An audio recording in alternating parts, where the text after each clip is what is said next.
عالمی یوم ماحولیات 2026 کے موقع پر بی آر ایس پی کی جانب سے سرکٹ ہاؤس اتھل میں ریزیلینٹ اینڈ رائزنگ پاکستان کے عنوان سے ایک خصوصی تقریب اور آگاہی پروگرام کا انعقاد کیا گیا، جس کا مقصد ماحولیاتی تحفظ، موسمیاتی تبدیلیوں کے اثرات سے نمٹنے اور پائیدار ترقی کے فروغ کے حوالے سے شعور اجاگر کرنا تھا۔ تقریب کا انعقاد پاکستان پاورٹی ایلیویشن فنڈ اور کاؤنٹرنگ وائلیٹ ایکسٹریزم موومنٹ کے اشتراک سے کیا گیا۔ تقریب کے مہمان خصوصی additional deputy commissioner Lasbela Siraj Karim Baloch تھے۔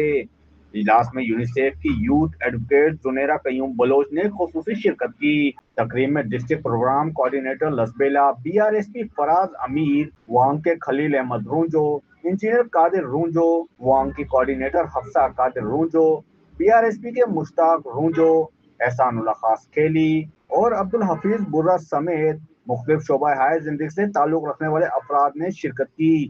اس موقع پر مقررین نے کہا کہ موسمیاتی تبدیلی آج دنیا کو درپیش سنگین چیلنجز میں سے ایک ہے، جس کے اثرات پاکستان سمیت ترقی پذیر ممالک پر زیادہ نمایاں ہیں۔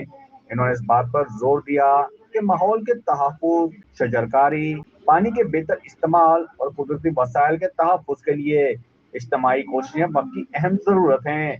تقریب میں نوجوانوں کے کردار کو سراہتے ہوئے کہا گیا کہ ماحولیاتی تحفظ کے مہمات میں نوجوان نسل کی فعال شرکت ایک محفوظ اور سرسبز مستقبل کی ضمانت ہے۔